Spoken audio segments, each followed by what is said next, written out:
kalau kalau berkumpul ya, kalau kita berkumpul di di Zoom ini, itu kita menerapkan apa yang terjadi di Kisah Para Rasul 2000 tahun yang lalu, bahwa murid-murid berkumpul bersama-sama untuk eh, belajar firman Tuhan, bersekutu. Bahkan mereka eh, memotong roti dan makan sama-sama seperti yang Yesus ajarkan. Ya. Em, apa namanya? Dan eh, kalau kita mengatakan mengikut Yesus itu banyak tantangan, semakin banyak tantangannya, itu kita harus semakin bersuka cita. Nomor satu. Nomor dua, tantangan tantangan yang akan ibu hadapi adalah kalau ibu sudah mengerti kebenaran dengan benar ya, dengan benar, dan ibu mau menyatakan kebenaran itu kepada orang, nomor satu ibu akan dibilang nggak waras. Saya sudah dibilang nggak waras. Ya.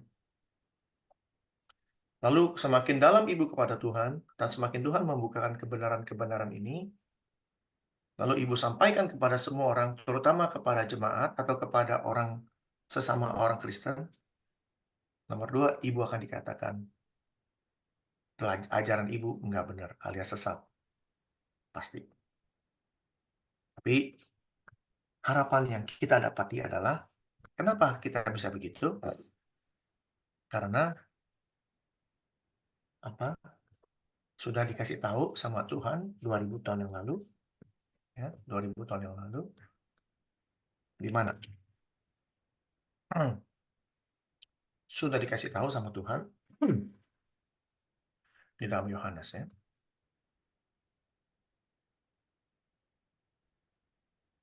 Ya.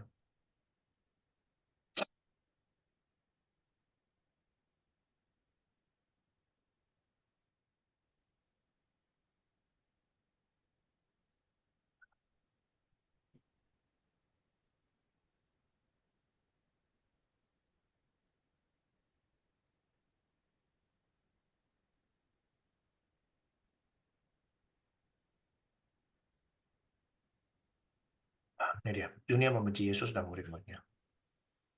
Jikalau dunia membenci kamu, ingat.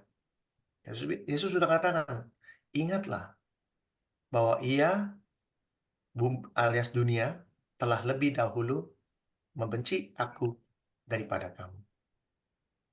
Jikalau dunia membenci kamu, ingatlah bahwa dunia telah lebih dahulu membenci aku daripada kamu.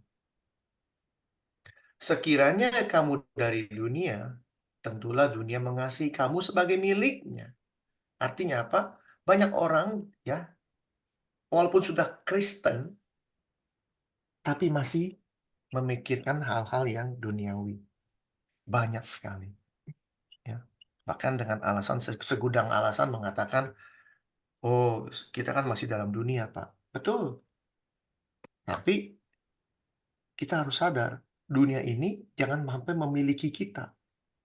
Tapi kita miliki dunia, karena kita diberikan kuasa untuk memiliki dunia. Tapi bukan dunia memiliki kita. Jangan dibalik. Tentulah dunia mengasihi kamu dan sebagai miliknya. Tetapi, karena kamu bukan dari dunia, kenapa kita dikatakan bukan dari dunia? Kenapa? Orang yang sama mengatakan, ya, tapi di ayat yang lain, orang yang sama mengatakan,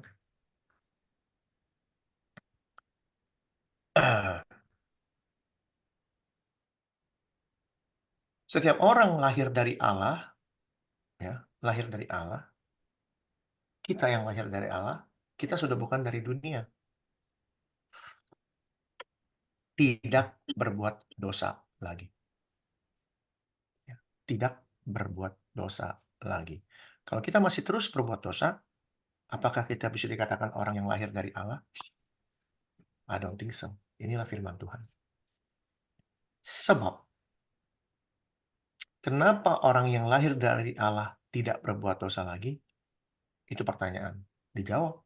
Sebab benih ilahi benih Allah, bukan berarti, maaf bahasanya, spermanya Tuhan, bukan. Tapi benih atau hukum-hukumnya Tuhan tetap ada di dalam dia yang mengasihi Tuhan, dan ia tidak dapat, tidak berbuat, tapi tidak dapat berbuat dosa. Karena ia lahir dari Allah. Ya, orang yang sama yang menulis, Yohanes. Ya. Jadi, jika kamu bukan dari dunia, melainkan aku telah memilih kamu dari dunia. Sebab itulah dunia membenci kamu.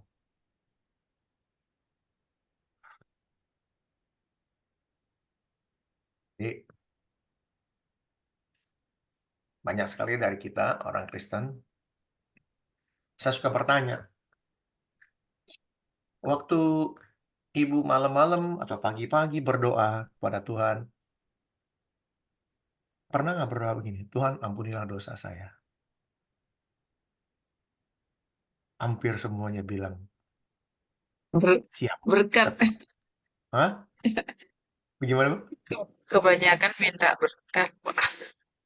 Oh enggak, maksudnya ya kalau dia dia melakukan satu hal yang aneh atau gimana, yang dosa gitu ya, dia selalu bilang, Tuhan ampunilah dosa saya. Betul? Orang Kristen. Betul, Nah, betul, Pak. kalau minta berkat harus. Karena apa? Tadi firman Tuhan mengatakan, ya,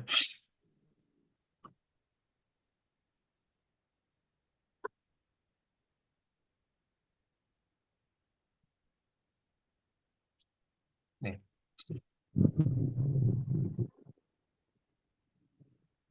mana tuh? Nih.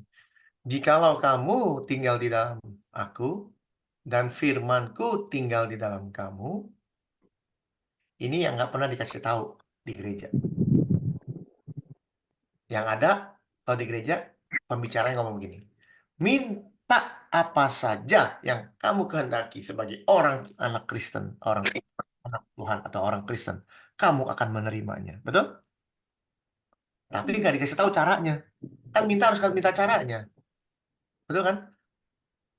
Kalau pembicara-pembicara atau pendeta selalu ngomong, minta apa saja yang kamu kehendaki, maka Bapa akan memberikannya, maka kamu akan menerimanya. Tapi nggak dikasih tahu caranya. Syaratnya ada. Jikalau, ini syarat, conditional. Kamu tinggal di dalam aku, dan firmanku tinggal di dalam kamu. Ini nggak bisa bohong. Kamu tinggal dalam aku, dan firmanku tinggal di dalam kamu. Lalu pertanyaannya, apabila firman itu tinggal di dalam hidup kita, lalu Tuhan tinggal di dalam hidup kita, apakah kita bisa berbuat dosa? Tidak. Tidak dapat. Dan itu biblical. Sambil makan roti. Iseng. Jadi, kalau kamu tinggal di dalam aku dan firmanku tinggal di dalam kamu, maka ayat ini berlaku. Dia tidak dapat berbuat dosa lagi. Bahkan jijik untuk melakukannya.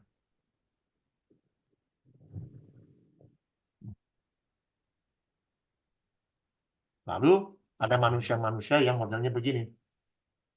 Jangan sok suci lah, Pak. Benar kan?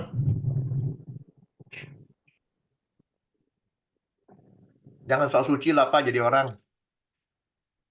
Jangan sok kudus jadi orang. Saya nggak percaya kalau you nggak pernah berbuat dosa, kalau nggak pernah berbuat kesalahan.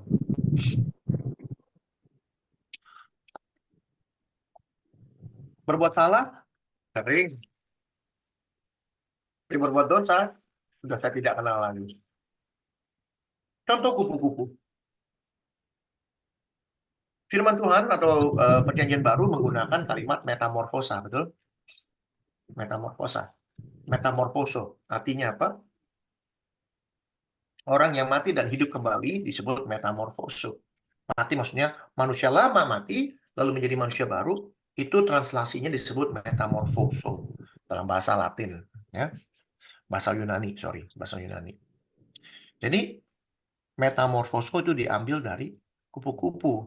Jadi penulis memakai memakai istilah metamorfoso karena dia tahu bahwa seekor ulat itu kerjaannya tiap hari menggerogoti yang namanya daun satu pohon. Satu pohon tuh bisa botak habis dimakanin sama si ulat. Kerjanya makanin daun sampai habis.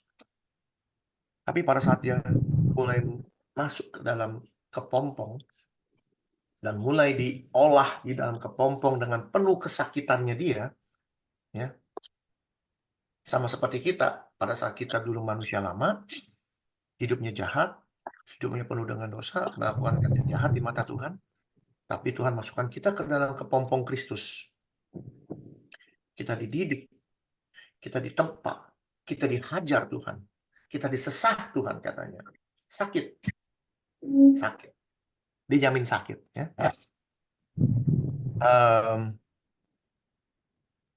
Menghajar sama menghukum itu beda. Menghajar atau mengajar, ya.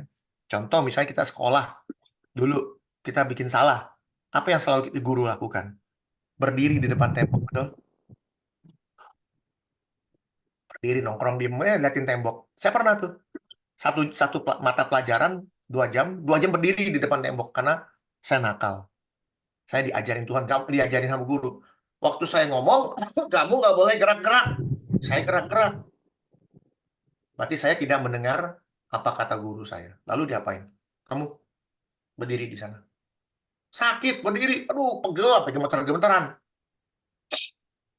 Orang-orang pada ngeliatin guru ngomong, saya ngeliatin tembok. Ngeliatin tembok. Nakal dulu saya sekolah, ya masih kecil. Dan itu kan ingat terus sama saya. Tapi setelah dihukum itu, besok nggak berani lagi saya. Nah itu Tuhan begitu, ya. Tuhan caranya macam-macam, ya. Tapi Tuhan tidak pernah mengambil nyawa orang, ya. Atau memberi kecelakaan, nggak ada.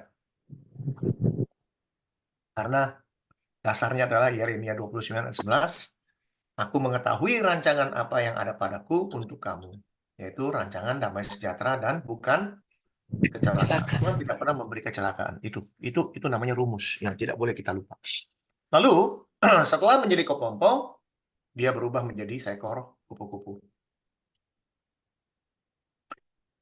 Tidak pernah dalam sejarah hidup saya atau sejarah dunia manusia dari Adam sampai sekarang, tidak pernah manusia menulis sebuah buku tentang kupu-kupu bahwa kupu-kupu kerjanya menggerogoti daun. Nggak pernah ya, Bu, ya. Terbang, nemplok di satu pohon daunnya habis gara-gara kupu-kupu. Sampai dunia kiamat kita tidak akan pernah mendengar bahwa kupu-kupu kerjanya ngegeragotin daun. Gigi juga nggak punya, mau geragotin gimana? Dia kan itu kayak moncong begitu. Moncongnya apa? Yang lingkar-lingkar gitu, panjang untuk minum madu. Dia tuh kayak sedotan.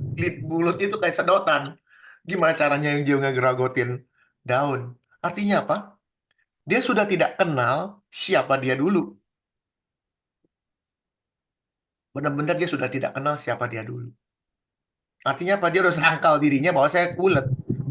Saya bukan ulet. Ulet itu apa? Kalau kupu-kupu bisa ngomong ditanya, kok kamu kan dulunya ulet? Ulet siapa ya? Artinya apa? Dia sangkal dirinya bahwa dia ulet. Pertama. Nomor satu, kedua, dia tidak kenal siapa ulet.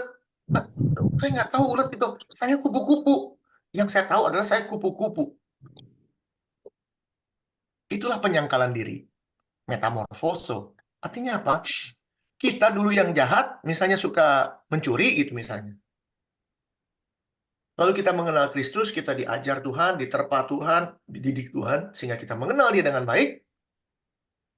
Lalu kita ditanya, kamu kan dulu tukang curi. Siapa ya? Dulu Hendrik tukang curi. Mungkin dulu ya. Tapi saya tidak kenal Hendrik itu. Kenapa? Dia dulu ulet. Sekarang saya kupu-kupu. Saya tidak berani mencuri lagi. Bahkan tidak mengenal apa itu mencuri. Saya nggak kenal yang namanya daun. Yang saya kenal adalah madu. Yang manis. Firman Tuhan yang manis untuk hidup saya. Itu yang saya tahu. Mencuri saya nggak tahu.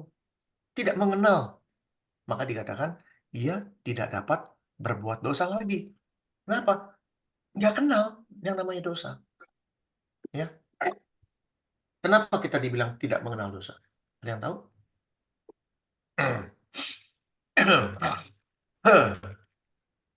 Ada yang tahu?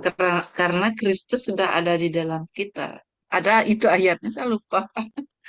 Ini, ini kenapa kita boleh, mengapa kita mengatakan kita tidak mengenal dosa? Karena guru kita juga tidak mengenal dosa.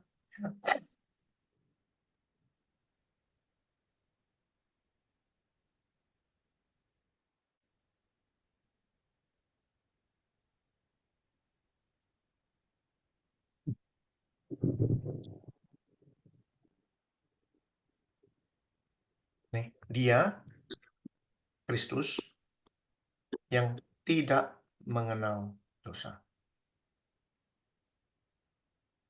Dia tidak kenal dosa. Tuhan tidak pernah mengenal dosa. Telah dibuatnya menjadi dosa. Bukan menjadi berdosa. Bedain. Telah dibuatnya menjadi dosa dengan menjadi berdosa itu berbeda. Ya. Kita lihat terjemahan lain, coba ya. Coba, kita mudah dibaca. Persatu, apa katanya? Kristus tidak punya dosa, tapi Allah membuat dia menjadi dosa bagi kita.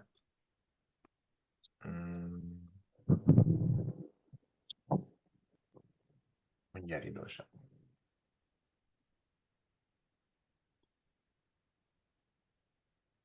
Kurang gitu ngerti saya artinya. Coba yang lain. Bahasa-bahasa kini. Kristus tidak berdosa, tetapi Allah membuat dia menanggung dosa kita. Saya rasa ini yang terbaik. Kristus tidak berdosa, tapi Allah membuat dia menanggung dosa kita. Make sense. Membuat dia menanggung dosa kita. Ya. PIMK ini satu-satunya terjemahan dalam bahasa Indonesia yang menerjemahkan Perjanjian Lama dan Perjanjian Baru. Yang lain nggak ada. Yang lain hanya Perjanjian Baru. Tapi BIMK ini yang menulis, yang menerjemahkan Perjanjian Lama juga. Maksudnya ada terjemahan yang khusus untuk Alkitab dalam bahasa Indonesia masa kini. Ya. Pakai firman Allah yang hidup ngomong apa?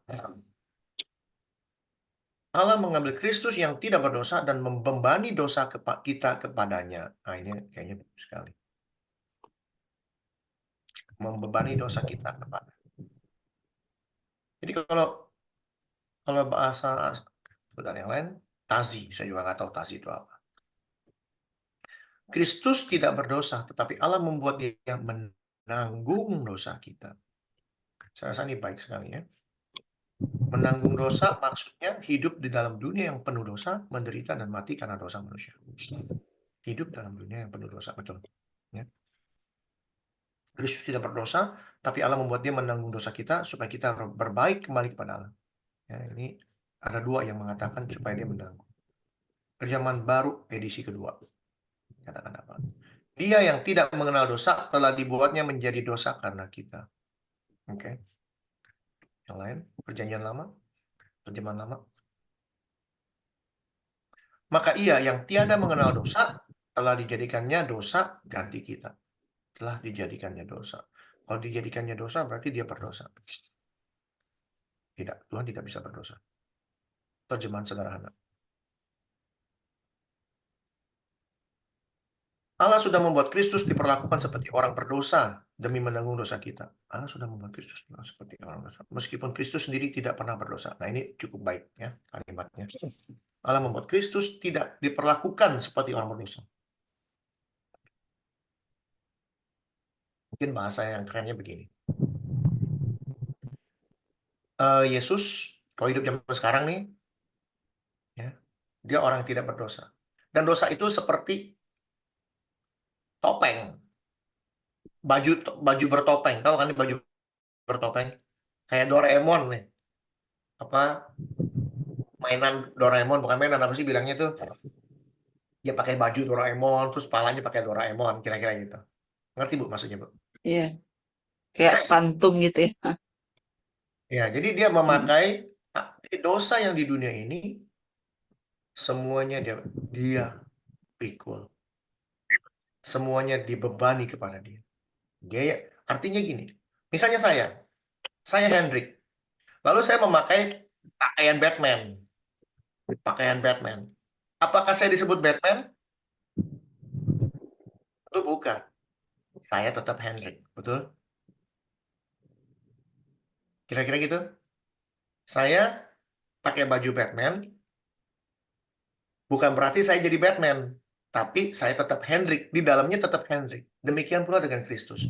Walaupun dia menanggung dosa sedunia ini, dia tetap Kristus. Dia tidak mengenal dosa. Ya, jadi kita kalau sudah menjadi manusia baru, kita tidak mengenal dosa, sama seperti Kristus. Kenapa? Karena Kristus ada di dalam kita. Tidak tahukah kamu bahwa tubuhmu adalah Tubuh Kristus. bait Allah atau tubuh Kristus? Bukan aku lagi yang hidup, tetapi Kristus yang hidup Hidup dalam apa? di dalam aku. Apa artinya Kristus hidup di dalam aku? Christ in me. Apa artinya? Artinya adalah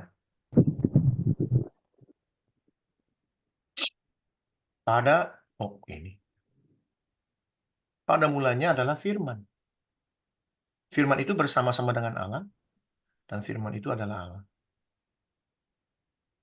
Firman. Firman itu bersama dengan Allah, firman itu adalah Allah. Dan firman itu telah menjadi manusia. Dalam rupa siapa? Yesus Kristus. Dalam Kristus. rupa. Artinya apa? Bukan aku lagi yang hidup di dalam aku, tapi Melainkan firman itu hidup di dalam aku. Oleh sebab itu, kenapa kita harus wajib untuk menjadi pelaku Firman. firman. Banyak dulu kita sebagai orang Kristen, kita nggak ngerti pelaku firman itu apa. Oh, baca firman Tuhan yang banyak. Enggak, bukan. Bukan aku lagi yang hidup, tetapi Kristus yang hidup. Artinya apa? Segala perbuatan dan pikiran kita itu mencerminkan Kristus. Caranya bagaimana, Pak? Supaya kita bisa melakukan dan menjalani dan mencontoh atau sebagai cermin Kristus. Harus ada firman yang hidup di dalam kita. Bagaimana kita jadi orang Kristen, baca firman Tuhan aja nggak pernah. Bagaimana kita bisa hidup sesuai dengan firman itu? Betul? Itu. Jangan pernah merasa jadi orang Kristen itu sudah 10 tahun, 20 tahun, 30 tahun. Hebat jadi orang Kristen. Tapi baca firman nggak ada. Bahkan ayat hafalan, bukan ayat hafalan. Bagaimana kita bisa menentukan ini yang benar, mana ini yang tidak benar kalau firman itu tidak ada? Karena firman Tuhan itulah yang memberi kebenaran. Yang memberitahu tentang kebenaran. Kalau kita sudah mengerti firman Tuhan begitu banyak, kita tahu mana yang benar, mana yang nggak benar. Bukan karena kita jadi pintar, tapi karena kita tahu bahwa firman Tuhan mengatakan inilah yang benar, ini yang tidak benar. Bukan kita loh. Tapi firman Tuhan yang mengajarkan kita, inilah yang benar, ini yang nggak benar. Tapi bagaimana kita bisa menyatakan sebuah sesuatu yang benar, yang baik, atau yang tidak baik, atau yang benar atau tidak benar, kalau firmannya nggak ada dalam hidup kita, bagaimana mungkin? Jadi orang Kristen cuman bengang-bengong kayak patung, tapi nggak diisi makanannya.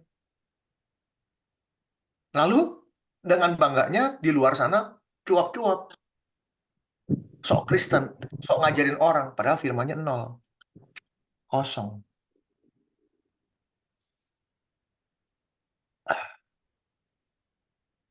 Lalu kalau kita sudah bisa begitu banyak firman Tuhan, apakah kita bisa jadi sombong? Justru semakin tahu firman Tuhan begini banyak, firman Tuhan begitu banyak, kita jadi sadar bahwa kita nggak tahu apa-apa. Contoh saya. Beneran saya nggak tahu apa-apa. Semuanya ada di firman Tuhan. Semuanya ada di firman Tuhan. Kebenaran itu ada di firman Tuhan semua. Mau tanya apa saja, ada jawabannya. Ada. Tapi kita yang nggak pernah baca, nggak tahu jawabannya. Main sembarangan mikir, sembarangan ngomong. Yang penting berurusan dengan Kristen. Yang penting berbuat baik. Gitu. Ya. Jadi asal-asalan jawabannya. Ya, salah satu jawaban yang bikin saya kadang-kadang kesel, Bu, ya. Kesel banget. Benar-benar kesel. Saya selalu berargumentasi sama orang-orang Kristen yang tidak pernah mau mengakui bahwa dia hidup harus kudus. Itu loh. Ya. Jadi orang yang tidak mau hidup kudus itu maunya apa sebenarnya? Jadi orang Kristen tapi tidak mau hidup kudus. Atau mengatakan saya tidak bisa hidup kudus. Repot. Sedangkan lalu ada yang bilang begini, mana ada orang yang tidak bisa berbuat dosa lagi? Betul? Selalu ngomong gitu, mana ada orang yang tidak bisa berbuat dosa lagi? Saya tidak akan pernah mau bilang, oh ada. Saya lebih baik ngomong begini. Kalau gitu cari satu firman Tuhan, satu ayat di ayat di firman Tuhan saat dari Kejadian sampai Wahyu ngajarin kita tidak bisa berbuat dosa lagi. Kasih saya satu ayat kalau ada. Dan mereka nggak bisa tunjukin bahwa bahwa di dalam firman Tuhan atau di dalam Alkitab itu ada satu ayat yang mengajarkan kita tidak bisa berbuat dosa lagi. Ntar ada yang kasih sayang. Tidak ada seorang pun yang bisa melakukan hukum Taurat. Betul? Itu satu-satunya. Hah? Betul nggak? Betul. Apakah itu artinya? Apakah itu artinya? Artinya ada di hukum Kristus ya Pak ya. Kasihlah Tuhan Allahmu dengan segenap hatimu Kita baca ya, Bu. dan kasihlah sesama manusia seperti dirimu Yang ngomong kan sendiri. Nah, di sana terus langsung ya langsung aja.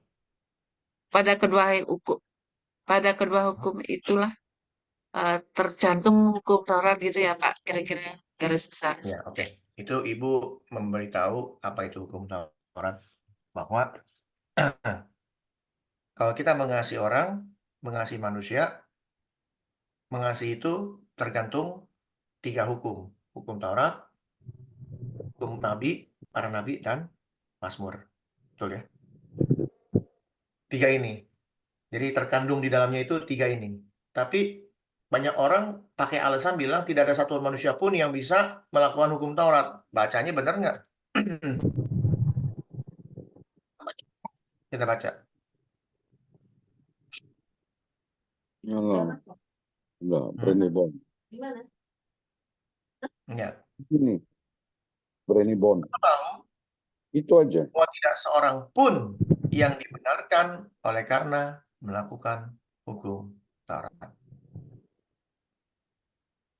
Kamu tahu bahwa tidak seorang pun yang dibenarkan oleh karena melakukan hukum Taurat.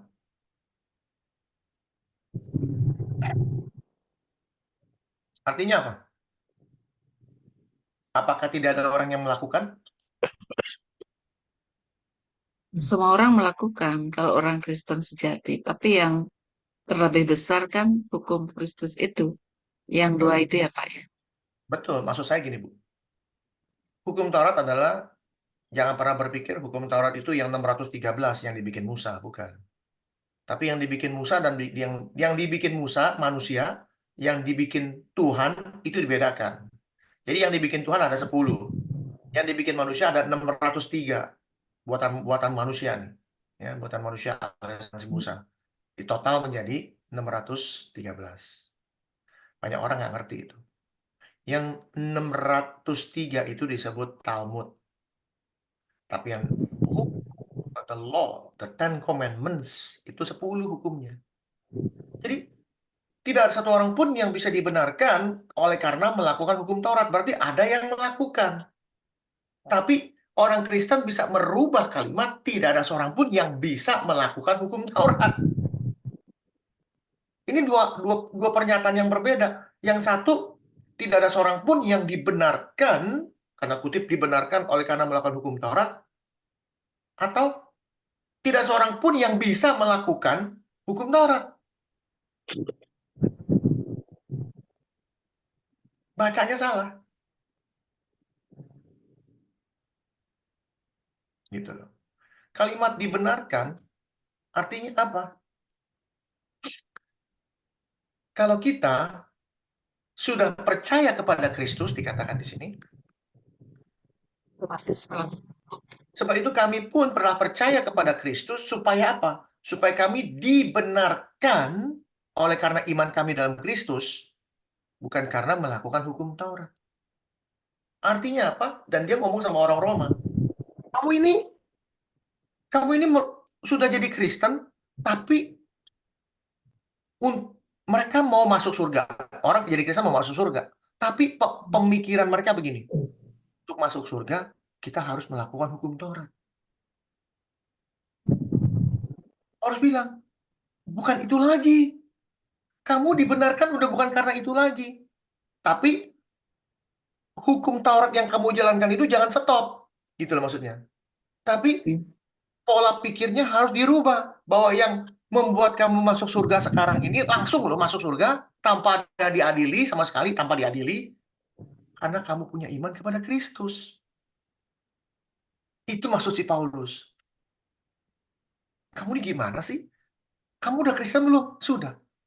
Kok melakukan hukum Taurat untuk selamat? Bukan itu, tapi kamu percaya kepada Kristus, itulah keselamatanmu. Ngerti maksudnya? Ya, Itu percaya yang kepada gitu loh. Pertanyaan contoh misalnya. Misalnya Ibu Christina seorang hakim yang membuat sebuah hukum. Lalu saya sebagai warga, saya mentaati peraturan Ibu supaya jangan masuk penjara. Saya nggak kenal Ibu. Tahu-tahu saya pokoknya yang penting jangan masuk penjara, ini ada hukum. Jangan mencuri. Ya saya nggak mau berani mencuri. Saya supaya masuk nggak penjara, saya jangan mencuri. Besok-besok saya dikenalin sama si pembuat hukum, Ibu Christina. Ibu Christina, saya udah kenal. Apakah mungkin saya bisa dipenjarain kalau saya udah kenal yang buatnya? Ngerti nggak? Iya, betul. Jadi, kamu nih gimana sih? Kamu udah kenal hakimnya. Kenapa kamu masih lakukan yang aneh-aneh begini? Ini berarti bukan gara-gara kamu mencuri, bukan. Tapi kamu sudah kenal si pembuatnya. Gitu. Itu maksudnya Paulus. Tapi orang putar balik. Kamu tidak ada satu orang pun yang bisa melakukan hukum Taurat. Aduh, saya jadi bingung. Padahal di Alkitab banyak sekali orang disebut orang kudus, disebut orang suci. Banyak sekali mereka disebut orang kudus, orang benar, orang suci. Karena mereka melakukan semua hukumnya Tuhan. Ya. Jadi, itu alasan-alasan manusia-manusia Kristen yang makin hari makin berantakan. Kenapa? Kemarin saya udah kasih ayatnya. Kenapa manusia-manusia Kristen ini mau melakukan hal-hal yang demikian? Nomor satu, mereka masih manusia lama. Mereka masih ulat. Mereka belum mengaku dirinya kupu-kupu. Mereka masih mencintai dunia. Mereka masih ingin bersahabat dengan dunia. Apabila kita berani bersahabat dengan dunia, apa yang terjadi kalau kita bersahabat dengan dunia? Selalu ngomong kepada saya, Pak, jadi orang sadar, Pak, kita masih di dalam dunia. Ya betul, Mas. Siapa yang bilang kita ngambang? Kita masih dalam dunia, tapi bukankah firman Tuhan mengatakan, mana nih?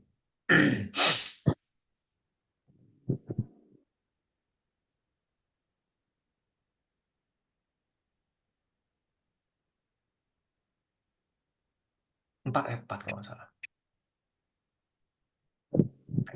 Hei kamu, orang-orang yang tidak setia.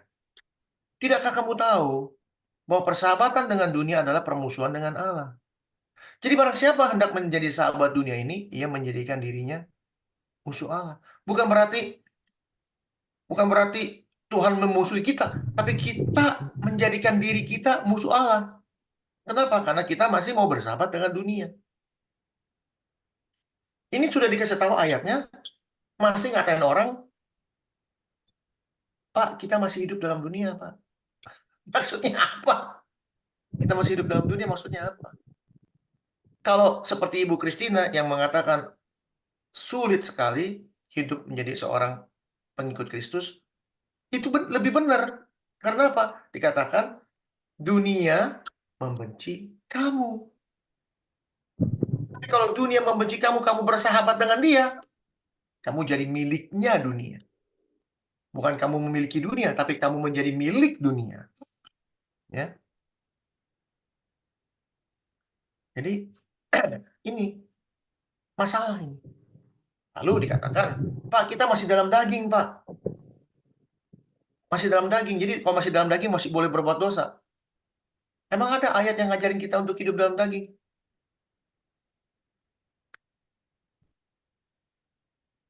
Firman Tuhan mengatakan, jadi kalau kita hidup oleh roh, hendaklah atau baiklah hidup kita juga dipimpin oleh roh, bukan daging. Tapi manusia Kristen mengatakan boleh dipimpin daging. Kenapa? Pak, sadar Pak, Bapak masih dalam daging. Ya sadar, masa saya kalau nggak sadar saya udah mati. Gitu. Betul nggak, Bu? Kira-kira.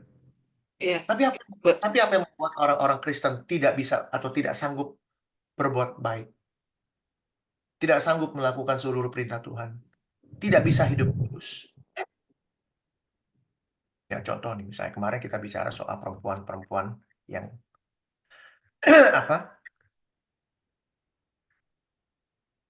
Perempuan-perempuan apa? Suami istri ya, suami istri kalau nggak salah ya. Nih, lihat. Ini ayat ini cuma saya menunjukin apa yang tertulis loh. Saya nggak pakai opini saya. Sebab demikianlah caranya perempuan-perempuan kudus zaman dahulu berdandan. Sebab demikianlah caranya perempuan-perempuan kudus dahulu berdandan. Artinya ada nggak manusia manusia kudus? Ada nggak manusia kudus? Ada. Ada. Kalau disebut perempuan-perempuan, lebih dari satu nggak? Iya. Banyak. Zaman dahulu perempuan kudus tuh banyak. Banyak sekali. Banyak. Bahkan dalam Wahyu dikatakan,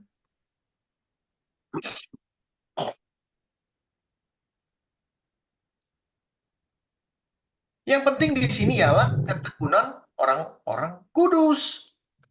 Duh, menyebalkan sekali nih. Yang penting di sini ialah ketekunan orang-orang kudus. Kalau orang-orang kudus, banyak nggak orang kudus? Banyak orang-orang Banyak. kudus. Orang yang hidupnya kudus, banyak. Tapi orang Kristen yang hatinya nggak beres, pikirannya nggak beres, mengatakan tidak ada satu manusia pun di bumi ini yang kudus. Oleh karena itu saya bisa hidup dengan tidak kudus. Tapi firman Tuhan mengatakan yang penting, penting sekali, karena yang tulis Wahyu Yesus Kristus. Yang penting di sini adalah, ntar yang bilang, Pak, yang nulis Wahyu bukan Yesus Kristus, Pak, yang nulis Yohanes. Siapa bilang? Siapa bilang? Makanya belajar yang benar. Yang penting di sini ialah ketekunan orang-orang kudus. Yang nomor satu, menuruti perintah Allah. Tuh, hukum Tuhan, hukum Taurat 10, perintah Allah 10. Dan iman kepada Yesus. Bukan hanya iman toh, tapi melakukan perintah Allah. Maka ini sesuai dengan apa yang dikatakan Yakobus. Yakobus mengatakan bahwa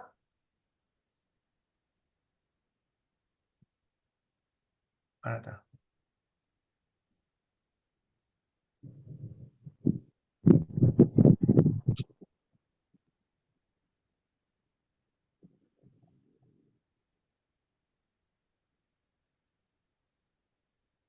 Mana tuh ya?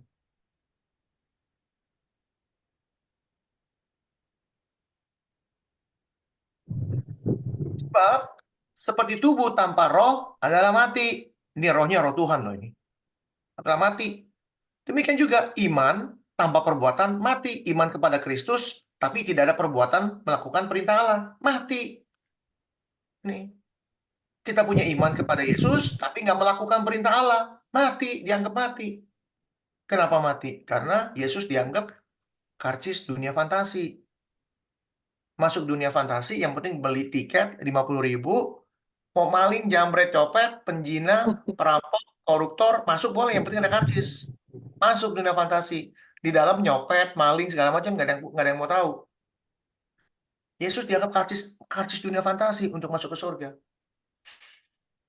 Hidup berantakan kayak apapun, yang penting punya karcis. Apakah begitu? Kerajaan surga ntar isinya orang-orang modal begitu? Kan nggak mungkin. Oleh karena itu disebut yang mentaati atau menuruti atau melakukan perintahnya Tuhan dan iman kepada Kristus. Dua ini harus berjalan bersama, paralel. Kalau nggak paralel, hidup repot, repot sekali.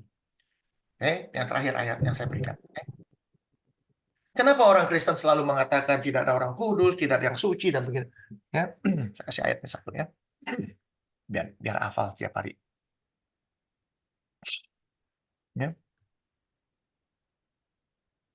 Bagi orang suci, semuanya suci. Pertanyaannya, ada nggak orang suci kalau dengan ayat ini? Ada. Ada. Firman Tuhan yang ngomong, bukan saya. Bukan Hendrik yang ngomong, bukan Pak Freddy yang ngomong. Tapi firman Tuhan mengatakan, bagi orang suci, semuanya suci. Apa yang dilakukan, dia menjadi pelaku firman. Apakah firman yang ada dalam hidup kita, yang kita ada di dalam kepala kita ini, mengajar kita untuk tidak suci? Secara otomatis, firman yang suci itu mengajarkan kita untuk hidup suci. Bagi orang suci, semuanya suci. Tapi bagi orang najis, dan bagi orang yang tidak beriman, sesuatu pun tidak ada yang suci. Kenapa? Pertanyaannya. Karena ada jawaban. Kalau kita tanya, kenapa orang najis sama orang yang tidak beriman, tidak satu pun yang suci?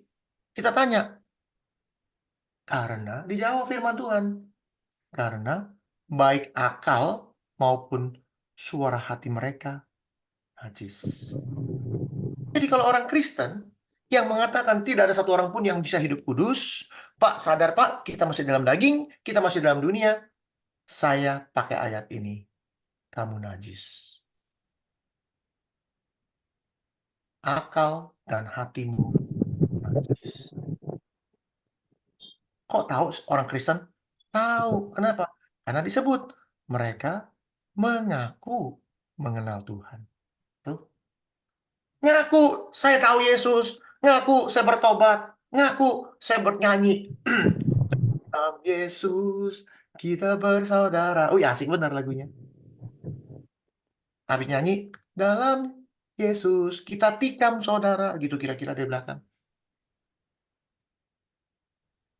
Mereka mengaku mengenal Tuhan. Tetapi perbuatan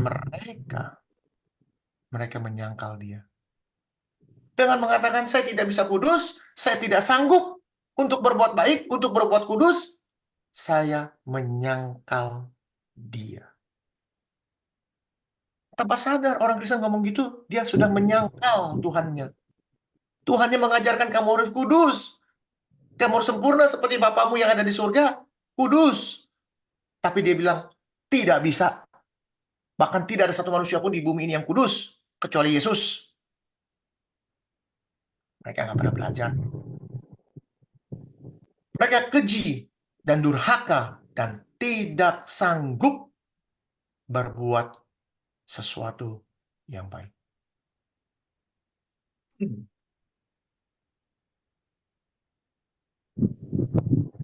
Maukah kita menjadi orang Kristen model begini? Atau kita menjadi orang-orang kudus yang diberkati Tuhan? Apabila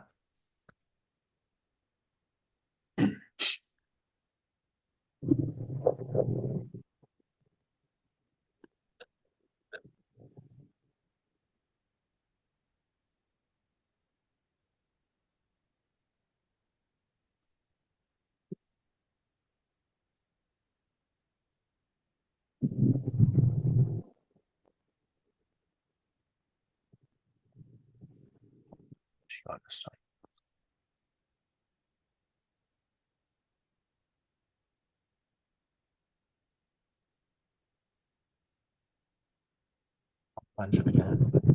Siap-siap. Oke. Nih.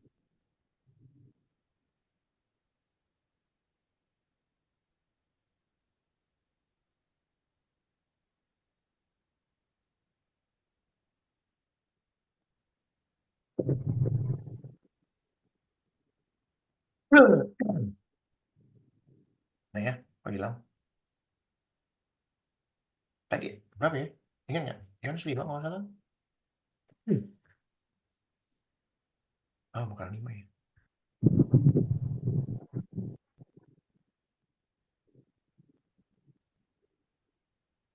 Ya, pokoknya gue ya benar.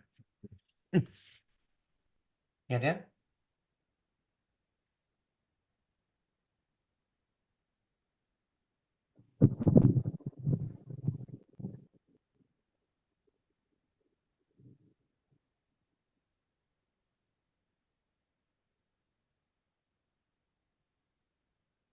Nah, ini. Jikalau kamu tinggal dalam aku dan firmanku tinggal di dalam kamu, ya. Jadi kalau kita percaya sama Tuhan, minta apa saja. Minta apa saja. Yang paling penting ada firman yang tinggal dalam hidup kita. Ada Kristus dalam hidup kita. Ada kekudusan, ada kesucian, ada kebenaran. Kita dianggap orang benar. Kita menjauhi segala kejahatan. Maka minta apa saja yang kamu kehendaki. Maka kamu akan menerima. Bahkan Tuhan mengatakan, ya, terakhir ya, terakhir. Terakhir melulu, habis-habis. Matius.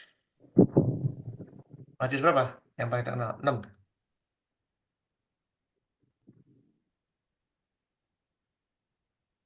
Tetapi carilah dahulu kerajaan Allah, carilah dahulu kerajaan Allah dan kebenarannya. Cari dulu Tuhan kita. Cari dulu kebenarannya. Hidup sesuai dengan kerajaannya. Hidup dengan hukum kerajaan Tuhan. Hidup dengan kebenaran Tuhan. Maka semuanya akan diberikan. Bukan diberikan.